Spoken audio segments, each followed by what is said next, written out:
శ్రీహరి పట్టపురాణి కొలువై ఉన్నది తిరుచానూరులో. తిరుచానూరు అంటే అలమేలు మంగాపురం, చిత్తానూరు అని కూడా అంటారు. అలమేలు మంగ అనేది తమిళనామం.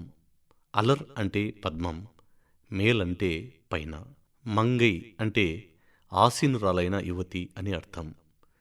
శ్రీవారిని కీర్తించిన ఆల్వార్లు అలర్ మెయిల్ మంగై ఉరై మారాలు అని స్తుతించారు. అలమేలు మంగమ్మకు పద్మావతి అని మరో పేరు.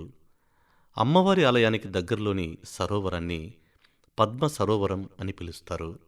పద్మావతి అమ్మవారికి పుట్టింటివారంటే ఎంతో ప్రేమ. పుట్టింటివారు తమకు సమర్పించే సారలంటే మరీ ప్రీతి. ఎవరా పుట్టింటివారంటే తన పేరుతో పిలువబడే పద్మశాలీలు. 1493 సంవత్సరం శుక్లపూర్ణిమ నాటి పాదకానుక శాసనం ద్వారా అమ్మవారు ఆడపడుచు అని తెలుస్తోంది. ఈ వృత్తాంతం గురించి మెకంజీ కైఫియత్తులో ప్రస్తావన ఉంది. పాదకానుక శాసనం మొత్తం 182 పంక్తులది.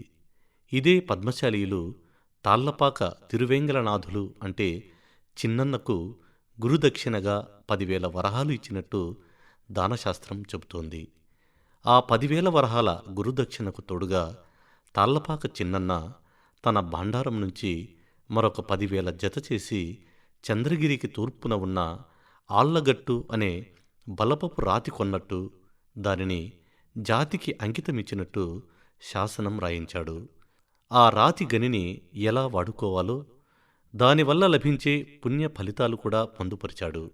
అమ్మవారికి తొలుత సారె అర్పించే హక్కు పద్మశాలీయులకే దక్కింది. ఈ సంప్రదాయం నేటికీ కొనసాగుతోంది.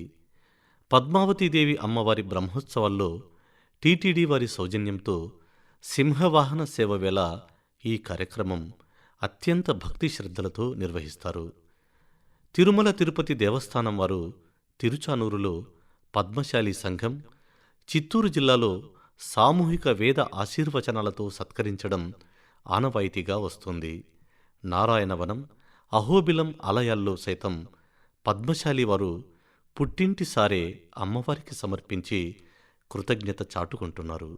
ఓం నమో వెంకటేశాయ.